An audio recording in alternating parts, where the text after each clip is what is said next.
జై శ్రీరామ్. నమస్తే అందరికీ. ఎలా ఉన్నారు? అందరూ బాగున్నారని భావిస్తున్నా. మరి నా ఛానల్లోని వీడియోస్ మీకు నచ్చితే ముందుగా సబ్స్క్రైబ్ చేయండి, షేర్ చేయండి. మీరు ఇస్తున్న సపోర్ట్ వల్లనే నాకు మరిన్ని మంచి వీడియోస్ చేయడానికి ప్రోత్సాహం లభిస్తుంది. ఈరోజు వీడియోలో మనం తెలుసుకోబోయేది ఒక పురాతన మరియు అత్యంత ప్రత్యేకమైన దేవాలయం గురించి.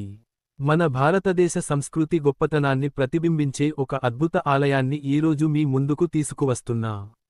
ఈ దేవాలయం 1857లో నిర్మించబడింది. చరిత్రపరంగా ఇది ఎంతో ప్రాముఖ్యత కలిగి ఉండటమే కాకుండా అనేక ప్రత్యేకతలను కూడా కలిగి ఉంది. మన సంప్రదాయం, కళా వైభవం, ఆధ్యాత్మికత అన్నీ ఈ దేవాలయంలో ఒకే చోట కనిపిస్తాయి. మీకు ఇప్పటికీ ఏ దేవాలయం గురించి మాట్లాడుతున్నానో అర్థం అయి ఉంటుంది. తెలియని వారి కోసం చెప్పాలంటే, ఇది చార్మినార్కి ఆనుకొని నిర్మించబడిన మహానాథ్ దేవాలయం.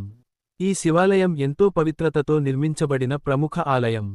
ఈ దేవాలయానికి అత్యంత ప్రత్యేకమైన విషయానికి, మొత్తం ఆలయం పాలరాయితో నిర్మించబడింది. పాలరాయితో నిర్మించే కట్టడం దేవాలయానికి మహిమాన్వితమైన రూపాన్ని ఇస్తుంది. ఇది చూస్తే మనకే గర్వంగా ఉంటుంది. ఈ ఆలయం 2 అంతస్తులుగా నిర్మించబడింది. మొదటి అంతస్తులో విశాలమైన గదులు ఉన్నాయి. ఇక్కడ భజన కార్యక్రమాలు మరియు ఇతర ధార్మిక సేవలు జరుగుతాయి. రెండవ అంతస్తులో దేవతల గర్భగుడులు ఉన్నాయి. ఇక్కడ దేవతల దర్శనం ఎంతో పవిత్రంగా అనిపిస్తుంది. ఈ దేవాలయంలో గణపతి దేవుడు, శివపార్వతులు, సుబ్రహ్మణ్యేశ్వరుడు, సాయిబాబా, దత్తాత్రేయ స్వామి, విష్ణుమూర్తి, శ్రీరాముడు, ఆంజనేయ స్వామి, ఇలా అనేక ఉపాలయాలు ఉన్నాయి. ఒకే ప్రదేశంలో ఇన్ని దేవతల దర్శనం దొరకడం ఎంతో అరుదు. ఈ ఆలయంలోని స్తంభాలు కూడా ప్రత్యేకతను కలిగి ఉన్నాయి.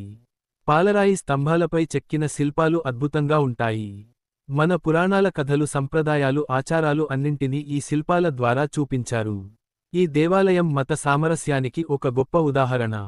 ఇక్కడ హిందువులు, ముస్లింలు ఇద్దరూ వచ్చి శివుని ఆరాధిస్తారు. మన దేశంలోని ఏకత్వం, ప్రేమ, సహనం అన్నింటినీ ఈ దేవాలయం ప్రతిబింబిస్తుంది.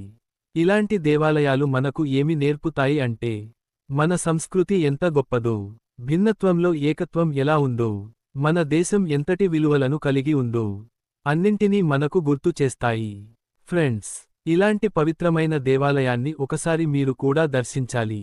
ఇక్కడి శాంతి, భక్తి మరియు ఆధ్యాత్మికత మనసుకు ఎంతో ఆనందాన్ని ఇస్తాయి. వీడియో నచ్చితే లైక్ చేయండి, సబ్స్క్రైబ్ చేయండి, షేర్ చేయండి. మీ సపోర్ట్ వల్లే నాకు మరిన్ని మంచి వీడియోస్ చేయడానికి ఉత్సాహం వస్తుంది. మరి వచ్చే వీడియోలో మరో అద్భుతమైన దేవాలయం గురించి తీసుకువస్తాను. అంతవరకు సెలవు. జై శ్రీరామ్.